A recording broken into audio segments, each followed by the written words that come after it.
right, welcome back to the podcast. I got Ant-Man with me, and we've been talking for probably 45 minutes. I know, right? And we do this a lot, and we said, man, we should have been recording. But I'm glad you're with me. If you want to email me a question for this podcast, we'll answer it for you.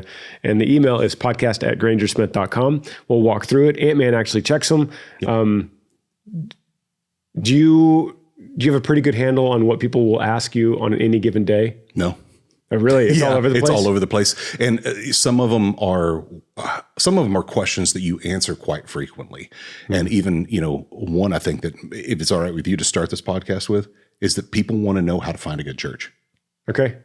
All the time. Yeah. I'm like, could the Take and Read podcast just be a sponsor of this podcast? That's where we always point, right?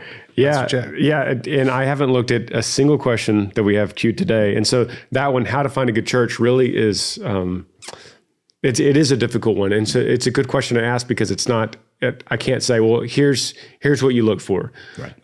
But I could say this because Marshall and I kind of started that series. I don't know what we were calling it.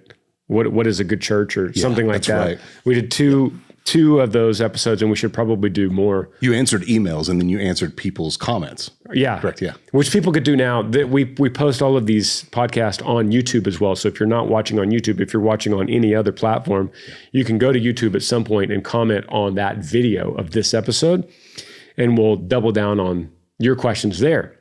And then we're going to continue this idea, Marshall and I, on what makes a good church. That's great. Because if you know what makes a good church, then you'll know what is a good church. And when you know what is a good church, you'll know how to find it. Yeah. You'll know what to look for when you're asking the question, where do I find it? And it is difficult. It does, for some people, it could be easy because it's right down the road from you.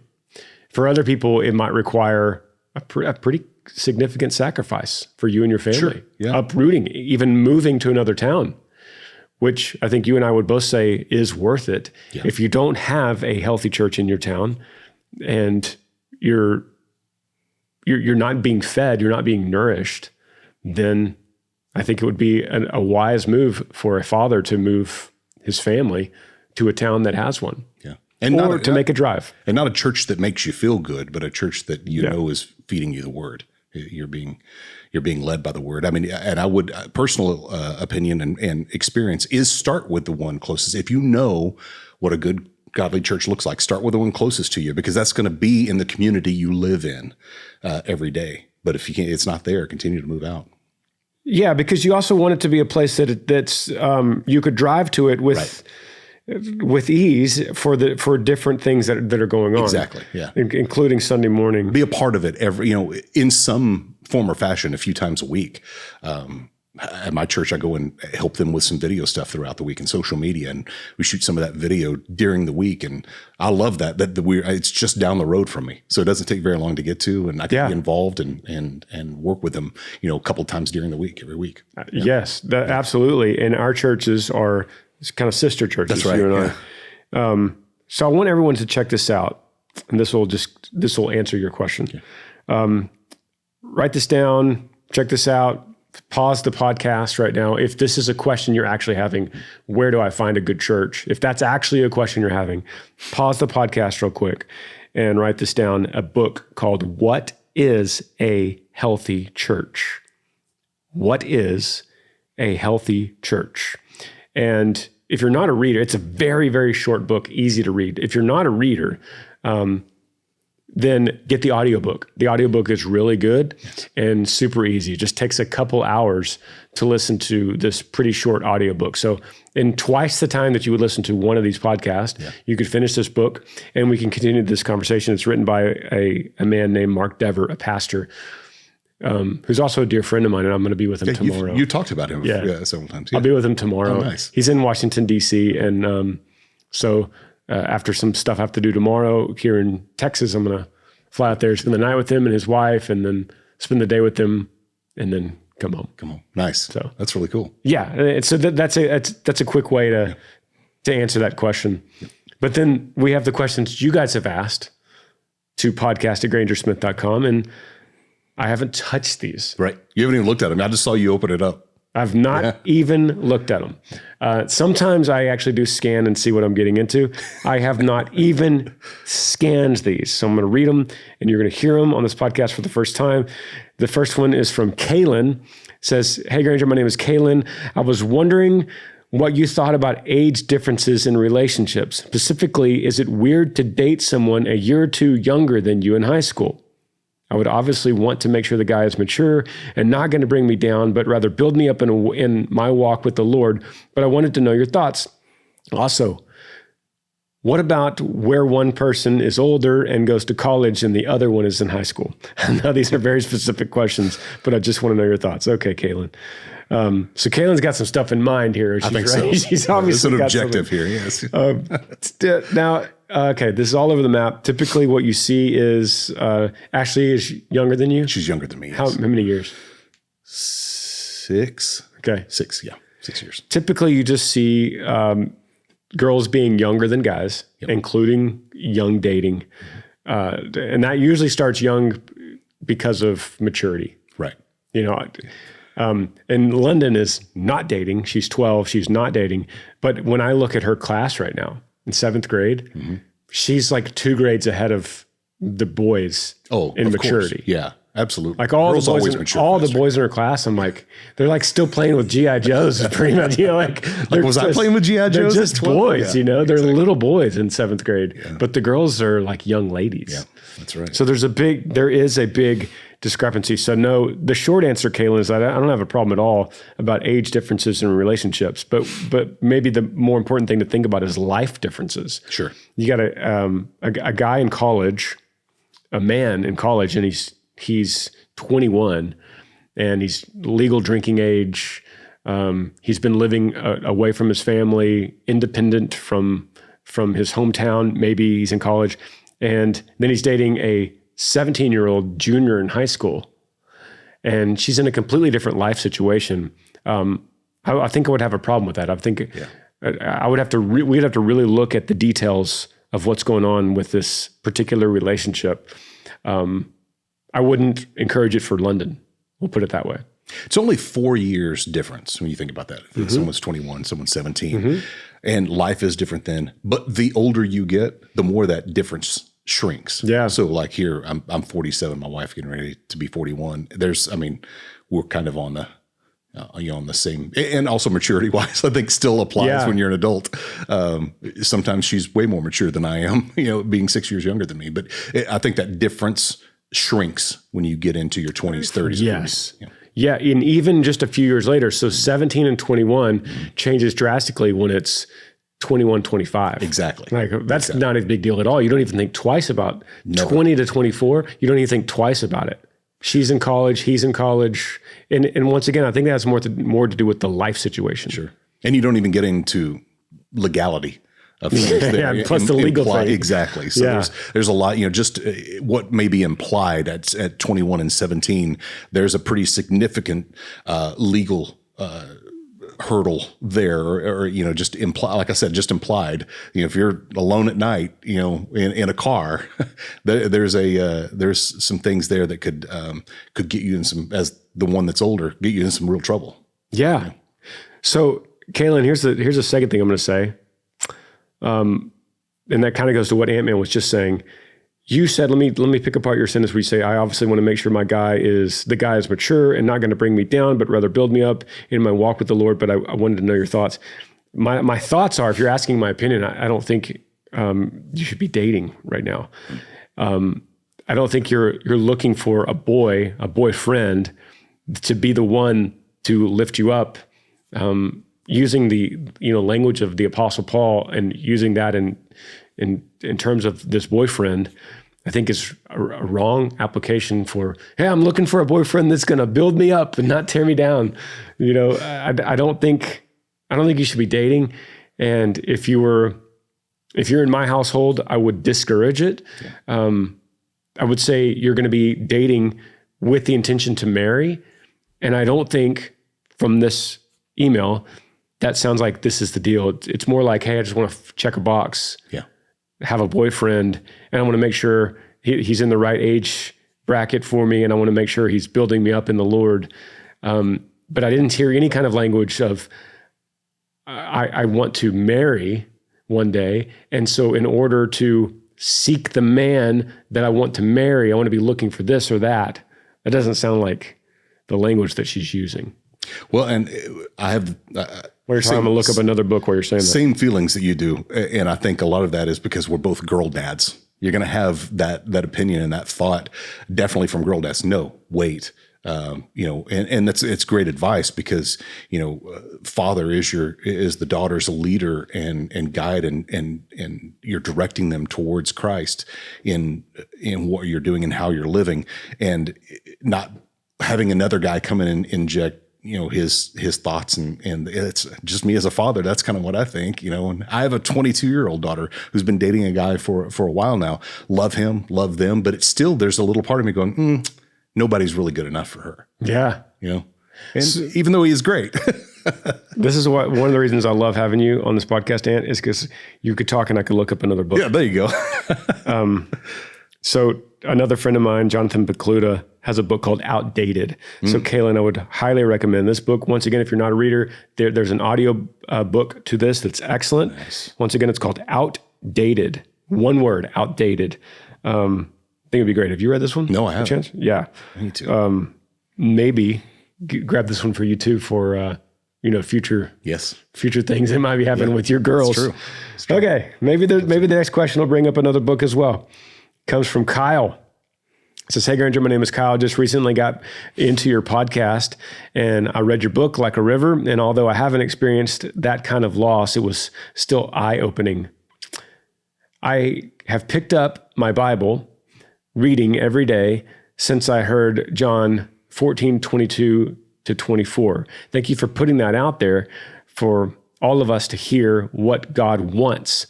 I wasn't reading it at all before, and I'm excited to dive deeper into God's word, but I still have some things that I need to change, like my productiveness. So I started reading Miracle Morning, since self-help isn't necessarily bad, but we have to be careful with it as a follower of Christ. I noticed how he doesn't mention God, but brings up prayer and faith. He never says who he prays to or what his faith is in. Instead, he says, we have the power to do what we want. I know that God is the only one in control.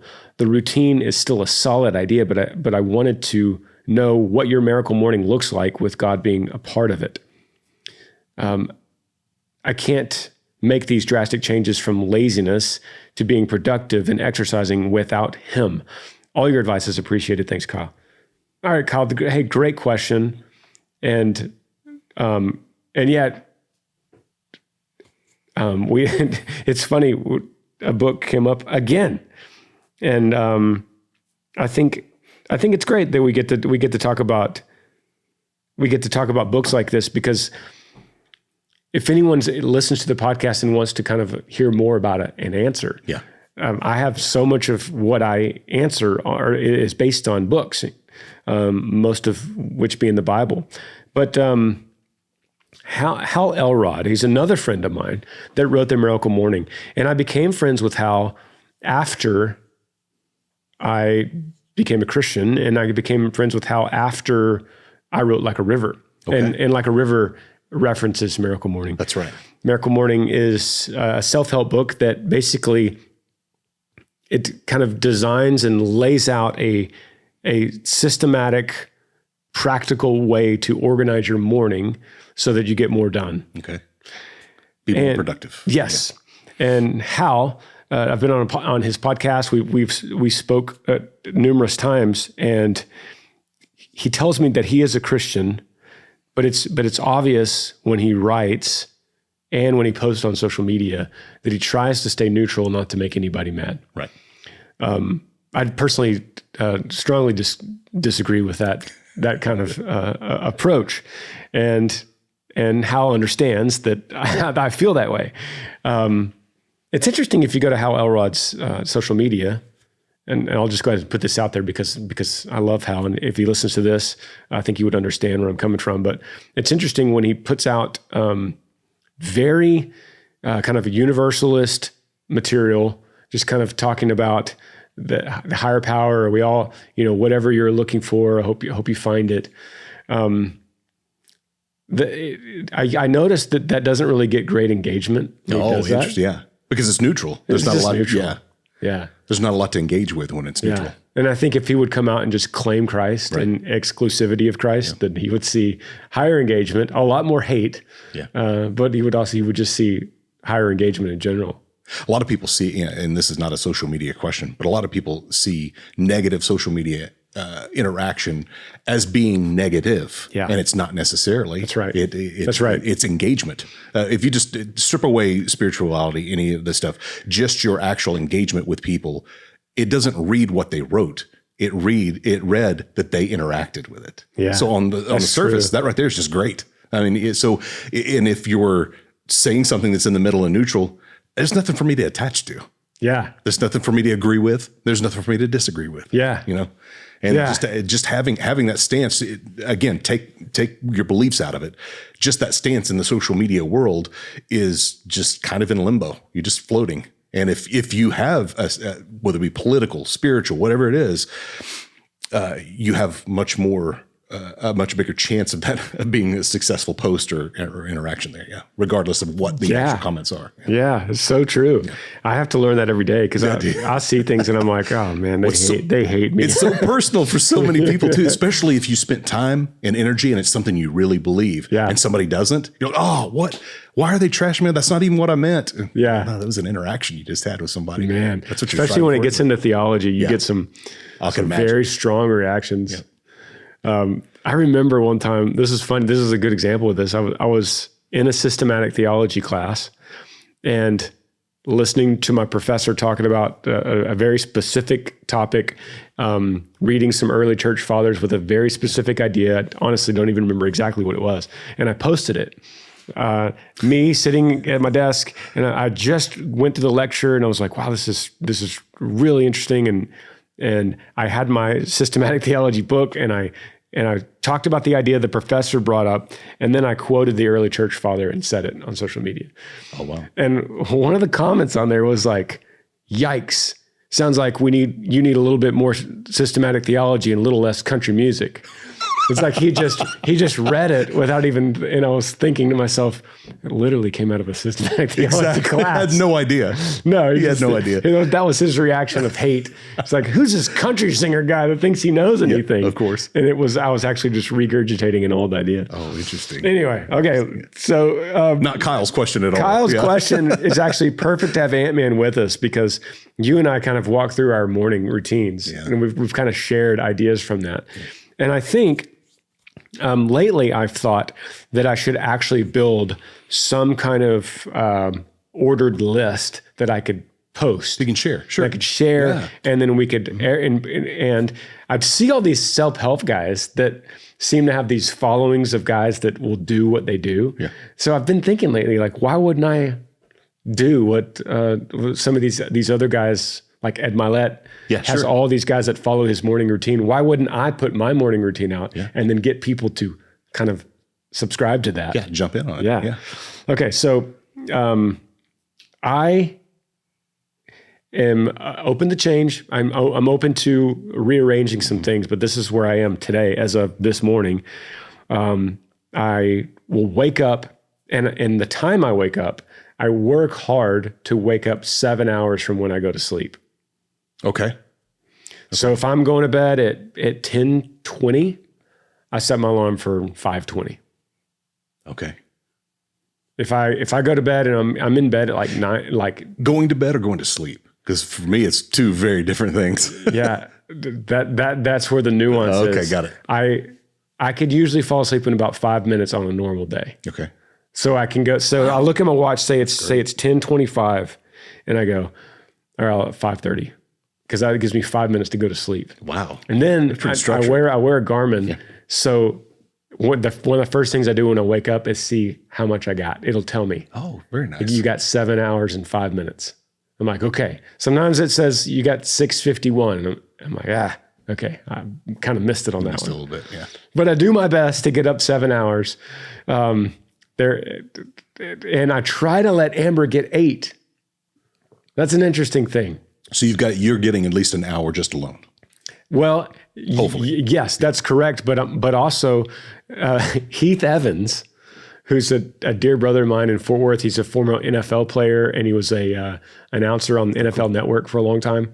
But Heath, one time he called me out on this because I was talking about just the busyness of life and lacking sleep. We're all lacking sleep. We understand that. Sure. But Heath called me, and he goes, "Brother, you need to be getting 7 hours of sleep. No matter what, you need to make sure you get 7 hours of sleep, and you need to make sure Amber gets 8 hours." And he's like real regimented. And I was like, "Yes, sir. You got it. Changing tomorrow." He goes, "I've done a lot of research on this, and biologically, the girls need an hour more than we do. So you need, as a spiritual leader of your household, you need to be making sure that Amber gets her 8 hours, and you don't need any more or any less than 7. I'm like, "Yes, sir." And I do agree with the no more or less, because if I get a solid 7 to 8, between 7 and 8, my body functions the exact same as it does if I get 9. Right. But drastically different than if you get 6. Drastically different than 6. Yeah. I can see that. Yeah. So I don't need to get any more, but I need to get the minimum. So that's kind of off topic. But that's what I try to do. I try to set it up where I'm getting 7. And then the first thing I do is I go in, I make a hydrated drink. I've been using this stuff called Relight. It's like a hydration packet. Sure. Put it in my water bottle, shake it up, and I start making my coffee. Okay. Drink a little bit of that. So you drink all your water first, and then you have your coffee? About half. And then I kind of work through the water while I'm drinking coffee. Yeah. Let the dog out, get my iPad ready, go to my little chair. I got a little heater next to my chair this time of year. Yeah, starting to get cool. Yeah, that's right. Coffee's ready by now, and I go into my McShane plan, which I've talked about a lot on this podcast. Read through the McShane plan. Comes out to be about 4 chapters a day, 2 from the Old Testament, 2 from the New. I do it on my iPad with an app called Logos. These are things, if you listen to this podcast, I've said these things quite a bit. But I do it on the iPad because it's easy to just hit next, and it loads the new, whatever my text is. After that, I look for something that stood out to me in the text, and I will meditate on that for a few minutes, and always will post that on social media. Yeah. On all social media with a little thought of mine behind whatever that text was. So all those posts that you do all come from that day? Yeah, they all come from that day. That's great. And in fact, in the old days, I used to say, I don't see anything today. I'll just go to something else. Yeah. But now I force myself. I say, you gotta find something from today. There's nuggets in everywhere. Absolutely. Yeah. So, and for me, it's usually when my mind has drifted. I can read, because I read out loud to myself, and I like to see it and hear it. Yeah. And so why I do that. And I don't know how, and I don't know if I could do this with anything else. I can read every word on the page and my mind drift to something else while my mouth is still reading the word. Oh yeah. I'm like, I don't know what I just read in the last 2. I was doing that this morning, and then I got to go, but I'll just go back up. That's again. right. You go back up. I'm in the beginning of 2 Samuel, and I'm just like, wait, what's happening with Abner? So I go back up again. And that's okay. I think as the coffee goes in, it wakes me up a little bit more. So that's okay. And but what it's doing is really it's softening my heart. I don't pray besides, Lord, open my eyes to your word, maybe a gratitude for waking me up this morning. But other than that, I don't go too much deeper into prayer because my heart is hard as a rock. Yeah. So I let that word, I learned that from George Mueller, that's great. An old theologian. He just said, I tried to pray before I read my Bible and found out my heart is hard as a rock. And so the word softens me. So that really opens me up. So after the post, then I go to my journal. I keep a journal every day, digital, write a little bit about what I just read, and then what's going on in the day, what happened yesterday. Mm-hmm. I go, that's my prayer time when I go into what you and I both do, prayer notebook app. Yep. And I'll pray through, that's my systematic prayer of the day, the one that's laid out. And that takes about 15 minutes typically. That's like my average, 15. Sometimes it's 25, sometimes it's 10. But it usually stays around 15. That heart softening part is very important. For me, what I do is I do a song. I do a worship song. That's awesome. So even before I that is awesome. I do open the app and I use the Bible app, and you can do it's the exact same plan. Yes. The McShane plan, but I use the Bible app, and I'll open that up, and before I read, I hit a song. That is and sometimes a great it's the exact idea. same song, and it has been for me 1,000 hallelujahs right now. Is I've just been listening to that song every morning before I start reading. I've done that. Yeah. And I think I should probably bring that back in. I think that's a good thing. I should start tomorrow morning is bringing the song back in, because I'll do the song later. And I think having that song early is helpful. Like I said at the beginning, I'm willing to change this routine around. Well, that's what we do at service. When you walk into your service, what's the first thing that happens? Yeah. Everybody stand up, start singing a song. Yeah. It focuses our hearts. Heart softening. Yeah. Okay. So then after the prayer, then I'll go into workout. Yeah. And I'll work out. And after a workout, which I do strength training, I will go to the treadmill and I'll do my Bible memory. Oh, cool. Use an app called Please. No, not Please. It's called Remember Me. It's called Remember Me. And You're thinking Tim McGraw. Yeah, I was thinking Tim McGraw. Please remember me. And so I'll go through that. I have my verses will come up. We can go into detail about that another time. And after that, I go into my cold plunge. Yes. The cold plunge Ann and I have been doing together for 6 months now or so? It has, yes, it has been 6 months. Okay. Yeah, right at 6 months now. It's never fun. How cold are you getting now? So I average, I'm a little embarrassed to say, because I know you got to be colder than me. I average about 60. Okay. Yeah. And I have a little higher tolerance for cold. And I didn't think I did, but then I met you and like, oh, he doesn't have a tolerance for cold at all. No, man. when I hear what you're doing. Yeah. I'm average 52. Yeah. That's a good average. So I'll go below, and I like it when I go below because I feel like I did something that day. Like a 52 day for me is like a really cold day. Yeah. Yeah. But I'm putting 4 bags in right now and letting it sit for an hour. Well, here's the deal. That gets it to 60. Tomorrow in real time, the high is 65. Okay. And the low is 39. Okay. You might just be able to do tap water. You may just be able to do tap water. That would be good. While I do the bath, I'm listening to one of the last 2 chapters, typically that I just read that morning from the McShane. This morning was Psalm 50. I chose between that and 1 Corinthians 13. So I was like, which one should I do? And that's what I'll do. Which one should I do? Instead of 1 Corinthians 13, I picked Psalm 50. I'll listen to that. I'll listen to it in a different translation than I read it. Oh, yeah. And it speaks it. And I will hear something that I hadn't heard before. That's cool. And what's funny is that, and I don't know if this is really important to anybody else, but our days are pretty much the same up until you go work out. I go to ice bath then. Yeah. And then when you're going to the ice bath, I'm writing for you. Oh, that's I'm writing for after midnight. Then when you jump into after midnight, I go work out. Well, let's take a break. Yeah. Let's take a break and we'll get into what happens next. Okay, the holidays are in sight. Less than 1 month away. Are you ready with the perfect gift? Well, if you have someone that you just can't think of a gift for, or they already have everything, why not get them a cameo from me? That's when I get my phone out and I'll send you a video message to whoever you want, saying whatever you want me to say. Could be encouragement, happy birthday, Merry Christmas. Maybe it's just a prayer request for someone you love. It could even be for you. I get those too. Either way, go to cameo.com/GrangerSmith and I will send you a video message. Cameo.com/GrangerSmith. There's also a 24-hour option where I could do this for you right now. That's cameo.com/GrangerSmith. Okay, diving back into these routines. And so then after the listening to, which I use the Dwell app, which I really like. Yeah.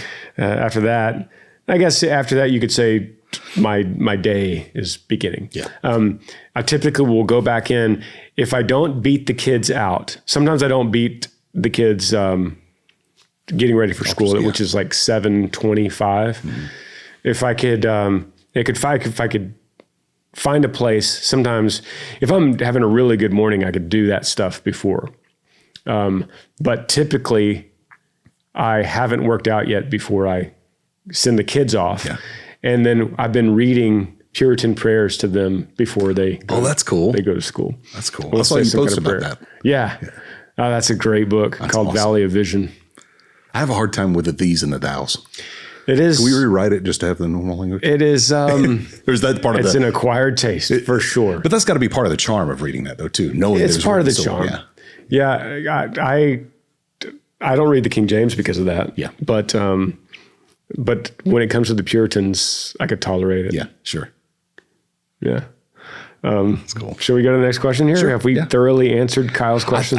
I even forgot what Kyle's question was at this point. But yes, I mean, I think looking back through it, I think so. So if y'all want to email me, the email is podcast@grangersmith.com. The next one comes from Emily.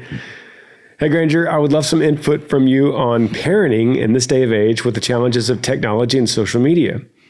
At what age do you feel is appropriate for kids to use YouTube, get their first cell phones, and have social media?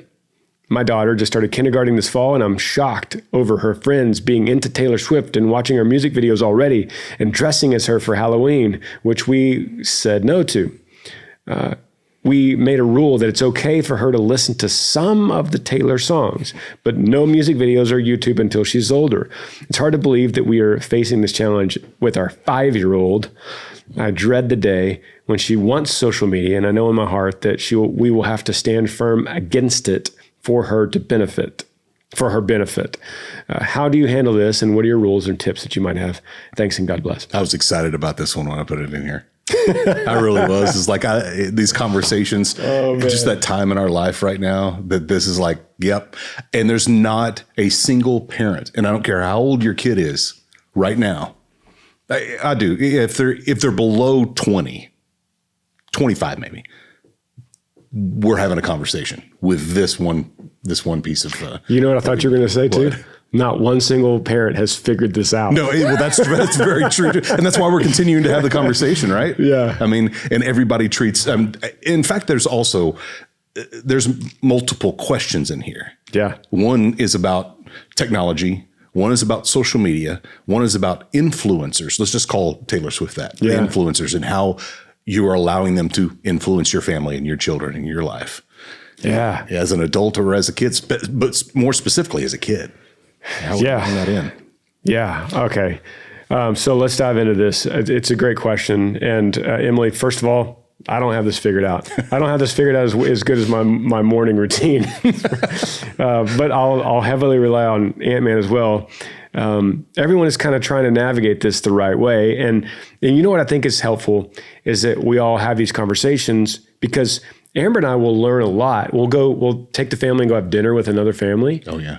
And we'll go, we'll drive home and go, you see what they were doing about so-and-so? That's good. Let's implement that. Oh yeah. And I hope maybe people do that with me, but if we all kind of picked little things that we liked and kind of implemented, because we all have our own rhythms, our own ages in our kids, they all have their own likes. Like some kids that I've seen genuinely just love books. Yep. They just love to read. And so for that particular family, it's not difficult to get them to read. Yeah. That's mine. They need to try to get them away from the books. It's like, hey, put the book down and come in here and socialize a little bit. With my son Lincoln, he's opposite. It's so hard to get him to read. I have to negotiate all kinds of things to get him, in fact, to come up here to this podcast room. And when I'm doing some reading myself, and I'll say, you sit here with me for 15 minutes and read a chapter, cool, and then tell me what you just read. And usually it's like the Hardy Boys. Yeah. You know? Yeah. That's a good book though. But I have to, books. I'm not ever going to catch Lincoln like off on his own with the Hardy Boys. But you will London. But I will London more. Yeah. I don't know about Maverick. Maverick's his own thing. He's fixing stuff. So my point with all of that is that different kids have different tendencies and different likes. And so that's why you can't just say, here's the rule for everybody. Because there's a lot of kids that would go, I have no interest in Taylor Swift at all. Right. None. Right. And so for that person, they might say, it's easy. Just tell them they can't watch Taylor Swift. Right, exactly. No, it's easy for you to say. Yeah. Okay, so... And a lot of that's probably influence from our school and other kids as well. That's right. That's how it was with our youngest daughter. And we had to navigate the exact same singer in the exact same situation here. Yeah, totally. I see Lennon is 13, Lincoln's about to be 11, and I see with both of them, they're friends on social media. Mm-hmm. Personally, in our house, we don't allow social media. I have told our kids, I will give them $10,000 if they get out of the house and never have a social media account. Oh, wow. And that doesn't include YouTube. That doesn't, okay. I'm going to get to that. Okay, got it. But what's crazy is they have to think about that. Oh, yeah. They're like, $10,000 or Instagram. Yep. What? Or conversations and inclusion with my friends, which is a big deal. Yeah. You know? Yeah. That's a big deal at that age. Yeah. So I'm trying to let this play out. Amber and I need to be saving a little bit of money. Sounds like it. Because if they call your bluff on it. Yeah. Yeah. Okay. It couldn't, I figured out it had to be 10,000. It couldn't be 2,000. Mm-hmm. Well, 10,000 is so big. That's so big. It's so crazy of a number that it's way out there. Even 5,000, it's like, I think I would rather work a summer job in this day and have an Instagram. For us, it's property tax. So, for a kid though, that's way out there. Yeah. So that's kind of where we are now. But here, the catch is that 10,000 would also be going into like a car for college. There you go. Because we could say, hey, we could use this 10 for a reliable vehicle to get you to college. Mm-hmm. So I have my ways of being able to use it. Yeah. So YouTube is a good question though. Like that's the gray area. Yeah. And the gray area is this. London has an account with 24,000 followers. I just asked her last night. Wow. And she makes money every month, ranging anywhere from between $150 to I've seen $700 a month for her. Wow. That's incredible. It is. And it's also a problem because she's like, it's my job, Daddy. I have to. I make money. I have to. I'm like, hey, you're not supposed to be on YouTube. And she's like, but I have to because it's my job. So she's using that against me. But it's also a mindset that you try to instill in your kids too. Work hard, make money, provide. So those two virtues are now going up against each other. How are you navigating that? So we are monitoring every single thing she watches. She can't, first of all the comments on her videos are turned off. So no one can comment on her videos. Okay. So she can't sit there and scroll comments. That's great. She's not allowed to be on YouTube Shorts where she's scrolling because that's pretty much social media. Yeah, that's TikTok. Yeah. But sometimes she'll post a video and then scroll her own videos. And so there's a little bit of a gray area there. Do you still see like counts? If you don't see comments, do you see... I don't think there's likes. They're just views is what she goes by. Okay. So she's seeing some reaction. I'm not quite sure about that. So that can be addictive. So we're working through that. Okay. With Lincoln. Lincoln loves these junk YouTube channels that just literally talk about college football video games. Oh, wow. The NCAA video game. Yeah. It's these dudes playing this game. And he will watch these guys. And giving recommendations or just them playing? It's them playing and talking about it and like, oh, wow, like using vintage players. Yeah. And they're like, okay, now I'm going to try to win this game, by everybody on my roster's fourth string, like just the weirdest stuff. And, or like, I'm going to build my roster with everyone has to have a last name that starts with an S, or just the most random things. And he'll just watch these guys. Yeah. And so I call that trash TV. Yeah. So he can only have an option for trash TV on Saturdays, Fridays and Saturdays, but Friday half a day because he goes to school. Okay. But even that has a limit. That changes. My kids are not allowed to have screens at all on Sunday. They're not allowed to have them Monday, Tuesday, and Wednesday, but they can negotiate Monday, Tuesday, Wednesday through doing extra chores, but they can't watch trash TV, which is the reason they want it anyway. The reason they want it. Yeah. For London, that's girls putting on makeup, and for Lincoln, that's football stuff constantly. Got it. On Thursday afternoon, they get home from school, they could watch some kind of educational something. Okay. Well, this is so complicated, but yes, it is. You have to tailor it as you go along too. I mean, you do. If you're going to have, it's either, it can't really be for everything, all or nothing, all the time. Yeah. I mean, our youngest daughter has a phone right now and she has an iPhone, but me just saying that, you think, oh, she has an iPhone, she walks around with it. She does. No, It's plugged in my office. The only time she takes it is when we're going somewhere all together. Yeah. She doesn't have other people's numbers in it, and they don't have hers. Yeah. It's for us to get we'll give it to her if she's going with a friend, and we tell her it stays in your fanny pack unless there's an emergency, and I will know if you've taken it out to do something. Yeah. And she's like, okay. And how old is Grace? She's 10. So you remember just a few years ago, you and I would have both sat here and been like, my daughter's not getting a phone until 16 or 18. Yep. But that changes. It does. Is life. It's not like we're giving in. Just the situation is changing around us so fast. Well, and it's giving her some responsibility in it, but with some very rigid guardrails. I say rigid, ones that we decide if they move or not. She doesn't, just based on, a whim or, what have you. She doesn't just have free reign with it. It never goes to her room, ever. That's exactly right. I was going to say that. So phones are not allowed in rooms. Screens can't go to rooms at all. And they have to be in the family living living space. Yeah. And then Amber watches every single thing that they see. Yeah. Because she has that Bark app. Yeah. Bark monitors every single thing they do. Mm-hmm. So we're constantly looking. They don't have free reign to the internet. Yeah. They don't have free reign to YouTube at all. And they can only watch channels that we have approved. I'll say that too. They can't just randomly, like Lincoln watches those trash football things. Yes. But he's not allowed to go outside of that realm. Yeah. Yeah. He can't start like all of a sudden watching this unless he comes up, which he does occasionally, and says, hey, Daddy, can you check out this YouTuber real quick, see if you approve him? He does this and this and this. And I'll scan through it and I'll go, yeah, approved.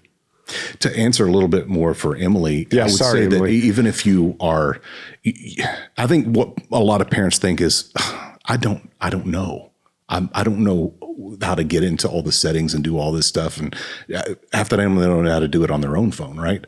But they don't know how to go block things or set up the phone for the kid in order. Take the time, learn. You go on YouTube because it'll tell you, I need to block sites for my kid's phone. How? Type that in. It'll show you, and it'll work. It'll step you through their phone, how to block things and how to monitor it all. Just like you said, a Bark, having the Bark app. But just take a little time. If you're gonna give them a phone or you're gonna give them some kind of access to it, just take the time and be responsible to set guardrails up. You wouldn't just hand them a tank of gas and a lighter and go, I don't know, let's see what happens with it. You would show them how, okay, well, the lighter's for the grill and the tank of gas is for your lawnmower. You would show them and tell them. That's great. No one give them the keys to a car and go out there and I hope you make the right turns. I hope so. No one would do that. Yeah. But, for parents, you already know how that is, and it's easy for you to explain.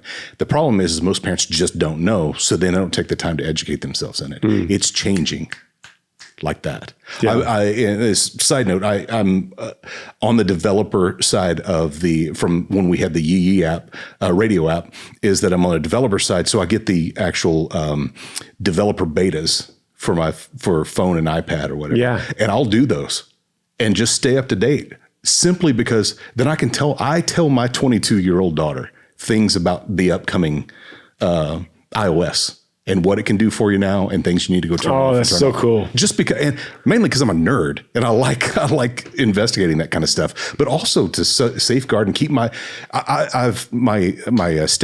It was super into computers when I knew him a long time, but now he called me the other day and he's like, I don't know how to get a picture from my phone to my computer. Can you help me?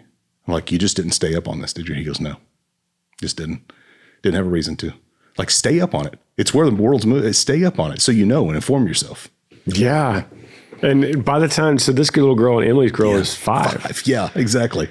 So by the time she's Grace's age, it's going to be drastically different. So you can't take Ant-Man's advice for Grace at Grace being 10 and then apply this to your daughter in 5 years because it's going to be different. Exactly. Very different. We were talking before we stay up on it. Before we started recording, Ant-Man and I were talking about ChatGPT and treating that as social media for kids. So whenever you would allow your kids to have social media, that's also the time you would allow them to have ChatGPT. That's right. We say that today. Yeah. That might change next year. Yeah. There might be something totally different. I could see that actually being a class in school, how to properly use ChatGPT, it's going to be that involved. I mean, your phone right now is learning how you write, from text to social media posts to your journal. All of that is being fed into your phone's intelligence. Yeah. That your phone knows everything about you, how you think, how you write. It's moving that direction. That's really what the journal app is in your phone. It's collecting data from you. And I think that if we don't teach kids how to do it responsibly, it's just going to get off the rails. I see that being a class. So if they're doing that in a class, that's one thing. But if they're using it to cheat in a class, to write their English papers, to help them with math, help is one thing. To finish your homework, that's a different story. Yeah. You can literally write now 12 plus 12 and it'll give you the answer.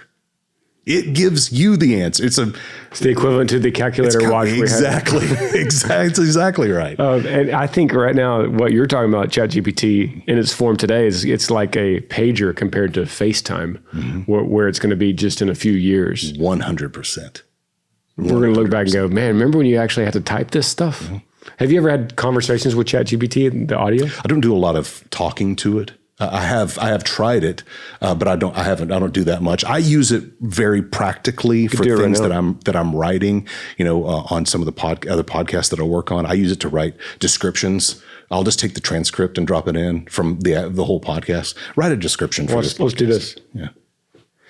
Hey, I'm sitting here with a producer for my podcast. His name is Ant-Man. We're talking about ChatGPT and just the future of it and the way that we could interact, especially with voices, and how crazy that's going to get in the future. What do you have to say about all that to the people listening now on the podcast? It's fascinating to think about where voice technology could go. Right now, we can have natural conversations, but imagine more personalized interactions and even deeper integration into daily life. The potential is huge, and it can make tech feel even more human. It's all about making these tools more intuitive and helpful for everyone. Yeah, that's fascinating. Thanks, brother. You're welcome. Glad to be part of your conversation. Don't know why I called him brother. Because that's how you talk. And he might be offended if you didn't call him brother, because he knows that's how you talk. You can't see it, I don't think, right here, but there's a mic literally right by your phone. I think we should just set him up. Yeah. Ask him questions every once in a while on the show, on the podcast. Okay. Yeah. Well, hey, Emily, Greg wrote an email. This is what we've been talking about. What do you think about it? I'm going to ask her now. Okay. Yeah. I mean, it's kind of like where this podcast is going today. Why not? So I'm on a podcast right now. I got a question from Emily, and what we do on this podcast is answer questions. And she's wondering really how to guard children from social media, especially YouTube, when they're watching things like Taylor Swift music videos and they are influencing them in the wrong way. So how do we navigate that with kids? That's a great question, Emily. One way to approach it is by setting clear guidelines on what content is appropriate and using parental controls to monitor usage. Watching together can also be a good strategy. It lets you discuss what they see and guide them on critical thinking about media. Encouraging open conversations about what they watch helps them develop a balanced view and understand your concerns. Would you like more specific tips? No, man, we'll take it from here. Maybe one of these days we'll actually get you on the podcast and do the whole thing. That sounds like a lot of fun. Whenever you're ready, I'm here to help. Good luck with your podcast. Thanks. You use that microphone stand, and again, it's off camera right now. That microphone stand with the thing to set your focus when you have to go around and do it. Maybe we just make that the Chat GPT guy and just have him sit at that mic, give him a camera. We get another camera for him, and then we can just hook the phone up right to the roadcaster. It is fascinating. It is. Yeah. That's where we are in 2024 in November. We're at, I'll say the last time I'll pull it up one more time, but the when I first discovered this voice, it was starting to listen to me. Yeah, it is. When I first discovered this is I was going to Latin America on a mission trip, and I was like going through these different apps about prayers. And I decided to go to him to see if he could help me with a prayer. You probably don't remember this, but a while back, I was going to Latin America and I was going to be speaking Spanish on a mission trip. And I was asking you if you could help me with some prayers. And so now as I talk to the people on the podcast, maybe you could show me how I said, hey, give me in Spanish a good prayer for the people on this mission trip. Sure thing. Claro, aquí tienes una oración. Dios amoroso, te pedimos que guíes y protejas a nuestro equipo en esta misión. Danos fuerza, sabiduría y un corazón abierto para servir a los demás. Que tu amor brille a través de nosotros y que podamos llevar esperanza y luz a quienes más lo necesitan. Amén. Right. Okay. Espero que esto sea... Hold up. Now tell me what you said. Sure, here's what I said in English. Loving God, we ask you to guide and protect our team on this mission. Give us strength, wisdom, and an open heart to serve others.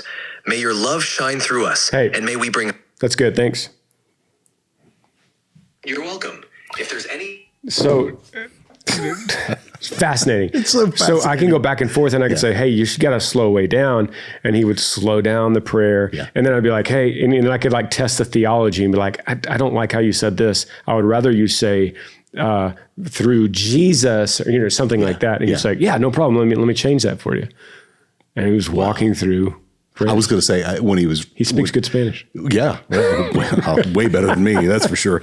Hola, but saying what he said in English, that you can tell that he's paid attention to you, that he's used words and phrases that he's heard you say. Like it's a person sitting there. It's kind of scary, right? Right. He knows me. Yeah, exactly. And that is only going to, for lack of a better term, improve. It's going to become more like the person the further we go. I mean, that was 4.0 or 4.0. Yeah, 4.0. 4.0. Yeah. The one that was right before it was only about 6 months ago. Crazy. Man, we have gotten... This is why I like having you, though, man. This is fun. It is fun. It is fun. But these are just, Emily, back to you. These are things... we're going to be thinking through. And I think you should put AI into this social media category. All of us should. Yeah. This is not something that we want our kids to be immersed with yet. Mm-hmm. I say yet because I guarantee you in 20 years, the teachers will be AI. Yeah. Oh, yeah, absolutely. I definitely, if we have robots we talk about this on After Midnight, is we have robots going into the house within the next year, from Elon Musk, was Optimus, that if you're going to have them clean your house, you're going to have them teaching your kids in 5 years. Yeah. Woo. Mm-hmm. Crazy stuff. And, which doesn't have to be scary. It doesn't have to be scary. I was actually just going to say that. Because it can be what you want it to be. That's what it is. Let's look on the bright side of this whole thing. You get to teach, or you get to tell it, I want you to teach my kid based off the Bible and based off this translation. Yes. And make sure everything, run through the plan with me before you tell them. I want to know every detail that you're going to talk to them exactly about. Right. You can do all that stuff. So this example we just did with the Spanish thing, I would never just go, hey, ChatGPT, just say a prayer and let me memorize that and go say it in Spanish. Yeah. I'm going to say, hey, walk through in English. This is what I want to say. Now give me the best way in Spanish, not word for word English, but how they would say what I'm trying to say here. Right. So that I'm controlling the theology of it, just like I would be controlling the teaching. Exactly. So it doesn't have to be scary. I know everyone listening, or a lot of people listening, are like totally alarmed right now that our kids are going to be taught by robots in 5 years. But it doesn't have to be scary. No. In fact, it could be better than what you have now in a lot of ways. If you're worried, if you're one of those parents that doesn't want to send their kid to a public school because you don't know what the teacher is going to be talking about. It's good. You now get to tell the teacher what you're going to be talking about. It's good. In the same way that you could trust a robot driver on the road more than a distracted, drunk, texting, tired person. 100%. All right. We'll see you guys next Monday.